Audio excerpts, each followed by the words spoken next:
रही मन देखे बड़े न को, लघु ना दीजिए डारी। रही मन देखे बड़े न को, लघु ना दीजिए डारे। जहाँ काम आवे सोई, कहाँ करे तरवारी। रही माँ कहाँ करे तरवारी। अर्थात बड़ों को देखकर छोटों को भगा देना नहीं चाहिए, क्योंकि जहाँ छोटे का काम होता है वहाँ बड़ा कुछ नहीं कर सकता। जैसे कि सुई के काम को तलवार कभी नहीं कर सकती। बच्चों, पाठ आरंभ करने से पहले इस विषय पर हम चर्चा करेंगे कि एक अच्छा इंसान बनने के लिए हमें कौन कौन से गुणों की आवश्यकता होती है। बताइए।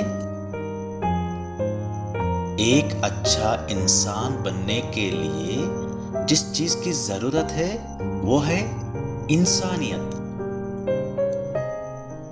इंसान में समझदारी होनी चाहिए, परोपकार के गुण होने चाहिए और इंसानियत होनी चाहिए। ये इंसानियत क्या है वह समझने के लिए हम यह समझे कि जानवर भी पेट तो भर ही लेता है, अपने स्वार्थ का कर ही लेता है। लेकिन अगर हम किसी भी जानवर को देखें, मान लीजिए केचुआ, जिसके अंदर खून तक नहीं होता, सिर्फ पानी होता है, उसका खून का रंग लाल नहीं होता, वो भी जब तक जीवित रहता है किसान के लिए मिट्टी को ढीला करने का काम करता है, अब मरने के बाद खाद बन जाता है।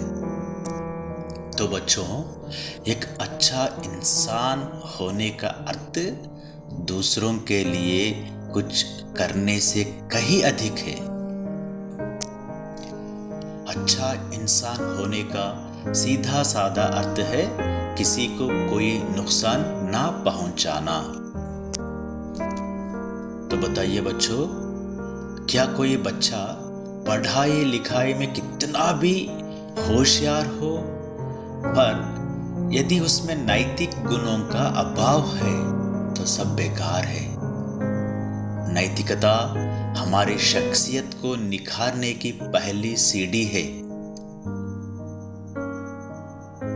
नैतिकता ही वह खूबी है जो हमारे सामाजिक होने की पहचान कराती है और जीवन को बेहतर ढंग से जीना सिखाती है। नैतिक गुणों से ही अच्छे बुरे, सही गलत का फर्क समझ सकते हैं और जान सकते हैं कि समाज में आदर, सराहना और प्यार कैसे मिलता है और समाज के लिए हमें क्या करने चाहिए। आप तो जान ही चुके हैं कि ऐसी अच्छी बातों को नैतिक मूल्य कहते हैं। हम इस समाज में कैसे रहना चाहिए और कैसे बातचीत करना चाहिए, इसी को हम नैतिक मूल्य कहते हैं। तो आइए बच्चों, आज हम नीति दोहे पाठ के बारे में चर्चा करेंगे। नीति दोहे पाठ की विधा दोहा है। प्रस्तुत पाठ नीति दोहे में रहीम और बिहारी के नीति और जीवन से जुड़े दोहे संकलित है। इन दोहों के माध्यम से रहीम तथा बिहारी दोनों ने ही जीवन से जुड़ी सच्चाइयों को समझाने का प्रयास किया है। इनके द्वारा कहे गए दोहे न केवल सारगर्भित है वरन आज के जीवन में भी प्रासंगिक है। रहीम एवं बिहारी जी ने हिंदी साहित्य में नीति के दोहों के कई रचनाओं को लिखा है। नीति के दोहे में वही बातें कही गई है जो हमारे जीवन की सच्चाई है।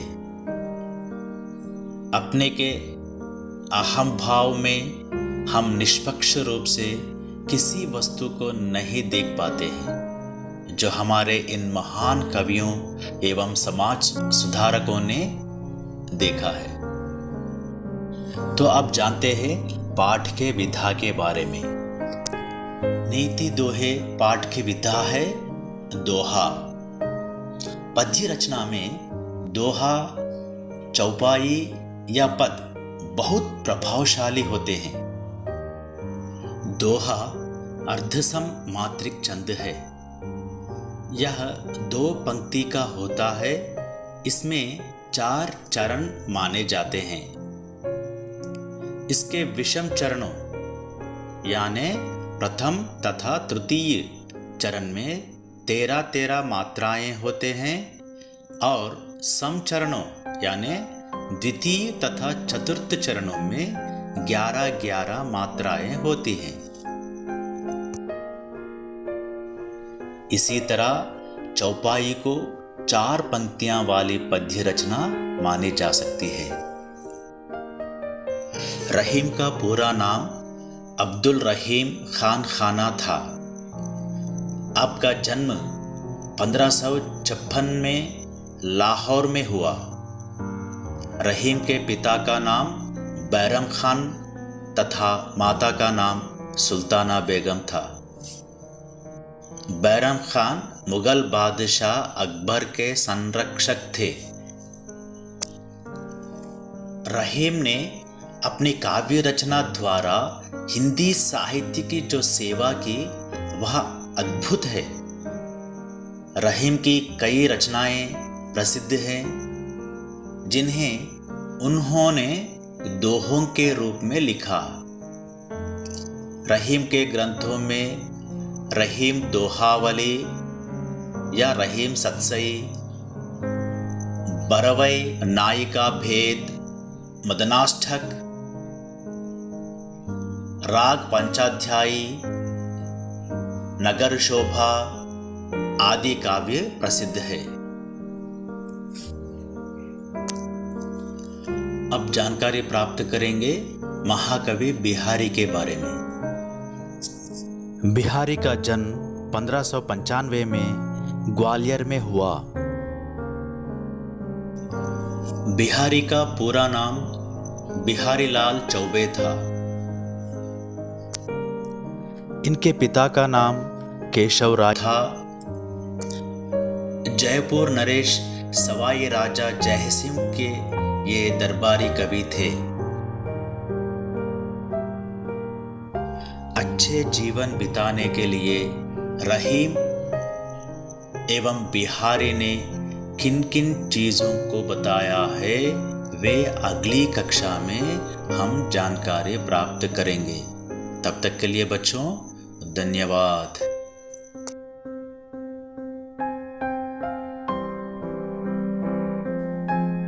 दोनों रही मन एक से, जो लो बोलत नाही।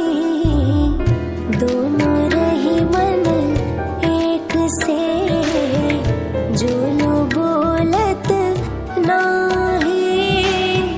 जान परत है काक पिकू, ऋतु बसंत के माही रही माँ, ऋतु बसंत के माही। अर्थात कौआ और कोयल रंग में एक समान होते हैं, लेकिन जब बसंत ऋतु आती है तो कोयल की मधुर आवाज से दोनों का अंतर स्पष्ट हो जाता है।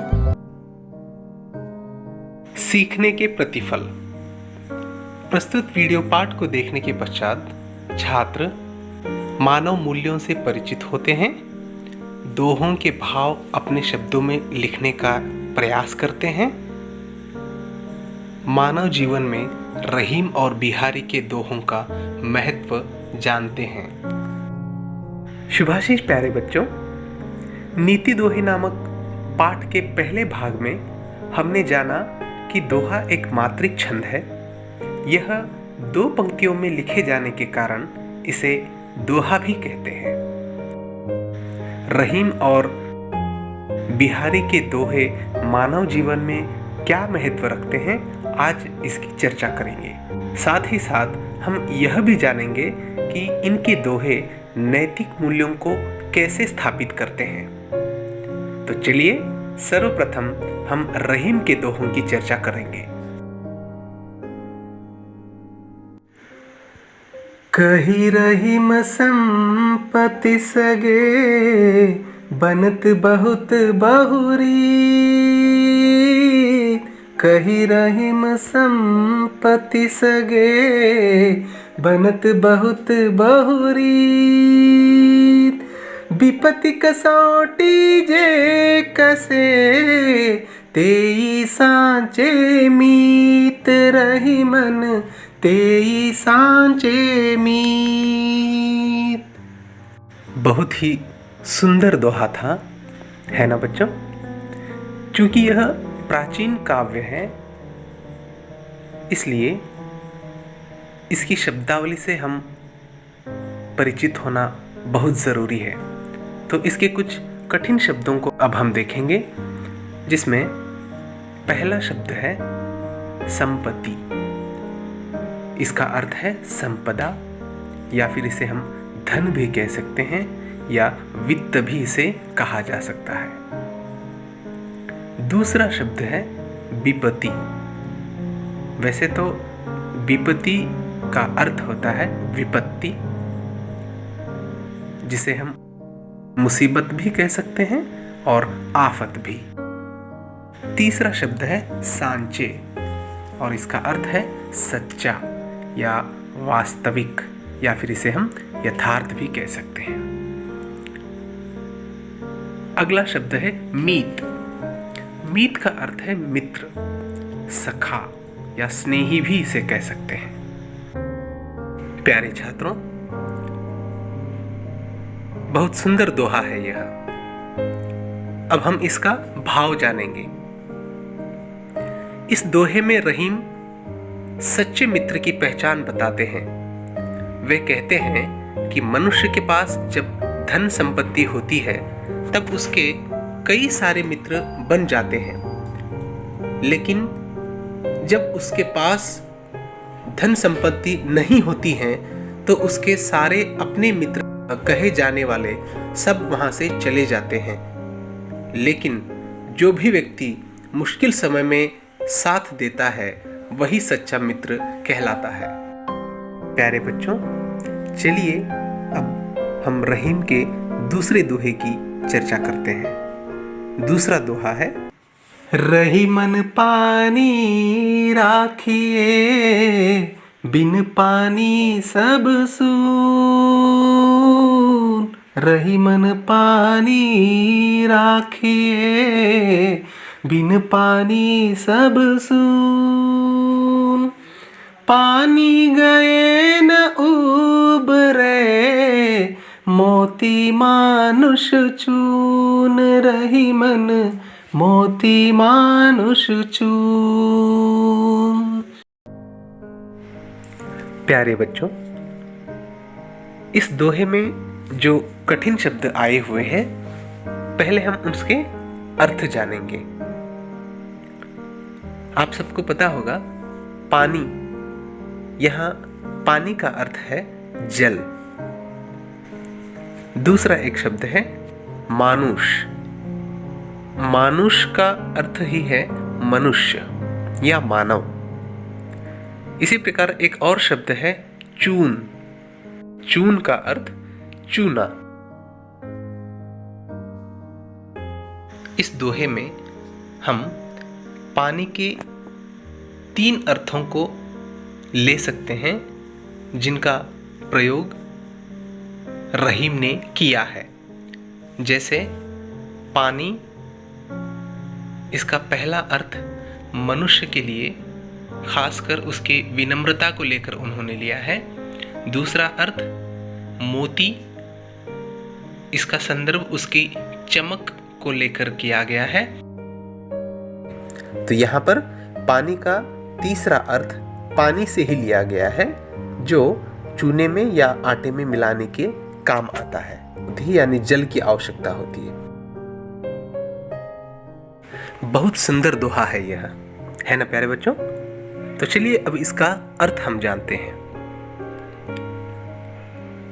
उक्त दोहे में रहीम का कहना है कि जिस तरह आटे का अर्थात चूने का अस्तित्व पानी के बिना नहीं रहता और मोती का अस्तित्व उसके चमक के बिना नहीं रहता, ठीक उसी प्रकार मनुष्य का अस्तित्व भी उसके विनम्रता के बिना नहीं टिक सकता। अतः मनुष्य को सदैव विनम्रता से रहना चाहिए। प्यारे बच्चों, अब हम बिहारी के दोहों की चर्चा करेंगे, जिनके नीतिपरक दोहों के लिए गागर में सागर भर देने वाली बात कही जाती है। कनक कनक तय सौगुनी मादकता अधिकार,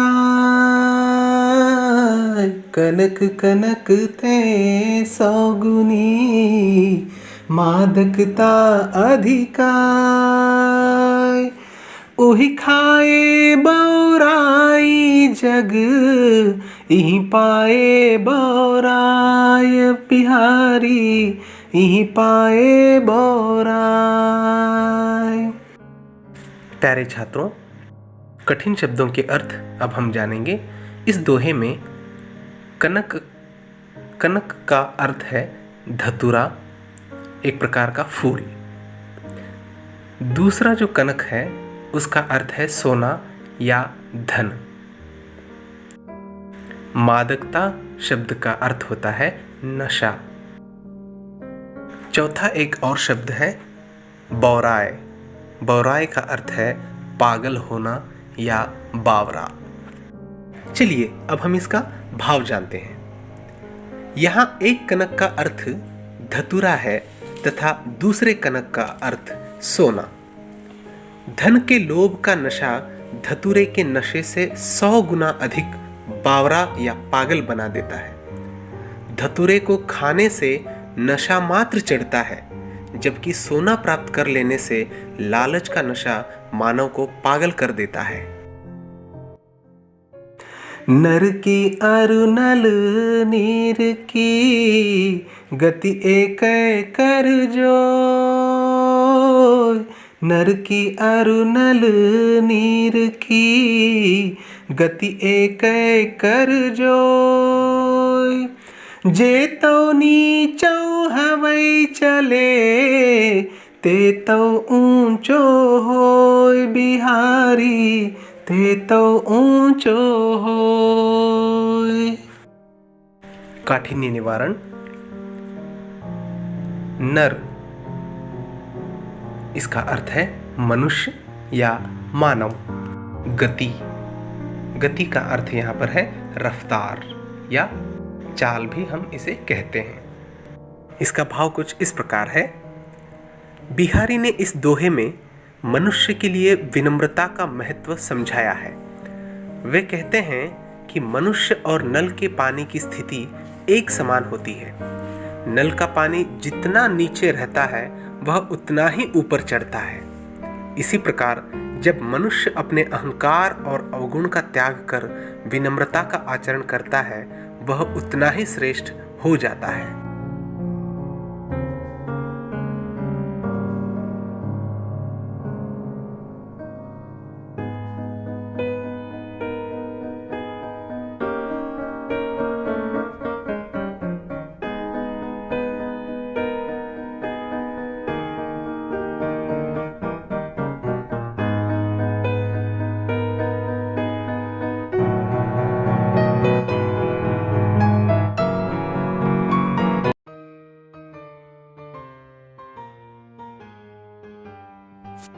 सीखने के प्रतिफल।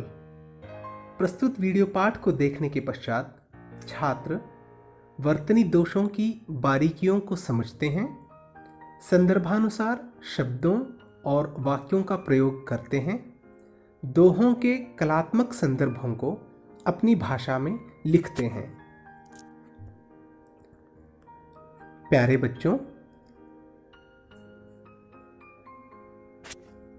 जरा इन शब्दों को ध्यान से पढ़िए तो। नल, कल, छल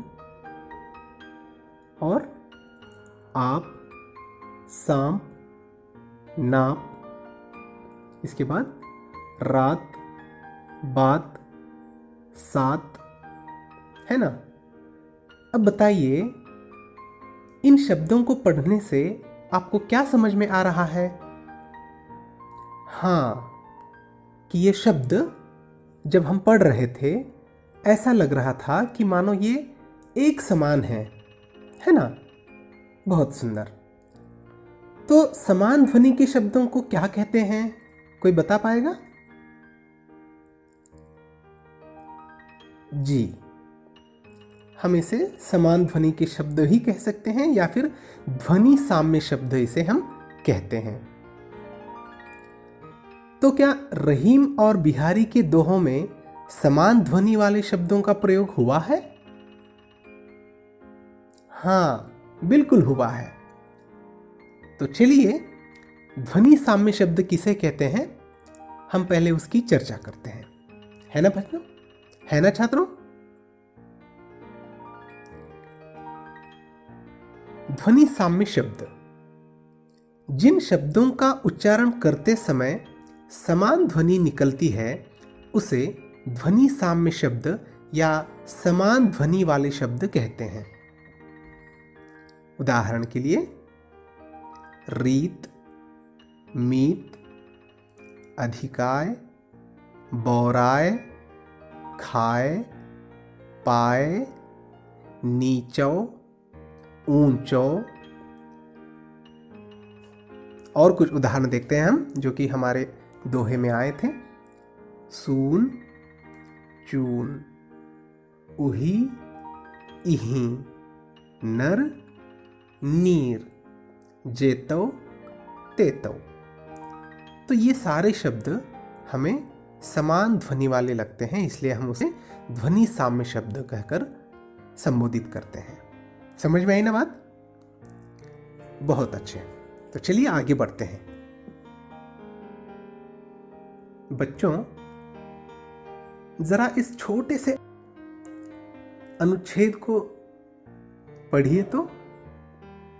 इसमें लिखा है, हिंदी की एक विशेषता यह है कि इसमें जैसा बोला जाता है वैसे ही लिखा जाता है। जब उच्चारण ही शुद्ध न किया जाए तो लिखने में भी अशुद्धियां हो जाती हैं, है ना। तो लिखने की रीति को या ढंग को वर्तनी या अक्षरी कहते हैं। इसे हिज्जे भी कहते हैं। समझ में आई ना बात? तो ये वर्तनी दोष के अंतर्गत हमने यह जाना। तो वर्तनी की अशुद्धियां कई प्रकार की होती हैं, जैसे उच्चारण की गलतियां, लिखने की गलतियां, वाक्य में प्रयुक्त गलतियां इत्यादि। तो चलिए कुछ उदाहरण देखते हैं। यहां पर आप देखेंगे कि एक तरफ अशुद्ध शब्द लिखे गए हैं और दूसरी तरफ उसी को शुद्ध रूप में लिखा गया है। देखते हैं। पहला है भारत, जबकि उसका शुद्ध रूप है भारत। यानी यहां पर अल्प प्राण की जगह महाप्राण, महाप्राण की जगह अल्प प्राण, ऐसे बदलाव दिख सकते हैं। अब दूसरा उदाहरण देखिए, अंतरराष्ट्रीय, है ना। यह अशुद्ध रूप लिखा गया है, तो फिर इसका शुद्ध रूप क्या होगा? हाँ, आपकी पाठ्य पुस्तक में आपने पढ़ा होगा, अंतरराष्ट्रीय स्तर पर हिंदी वाले इस पाठ में, है ना। तो उसे अंतरराष्ट्रीय, उसका उच्चारण और लेखन या लिखते समय या उच्चारण के समय इस प्रकार का बदलाव आता है, जो कि वर्तनी दोषों के अंतर्गत हम इसे पढ़ते हैं। तीसरा उदाहरण है पाठशाला, जबकि शुद्ध शब्द क्या होगा? पाठशाला। समझ रहे ना बच्चों आप? ये तो हुए शब्द। अब जरा वाक्यों को भी देख लें हम, है ना।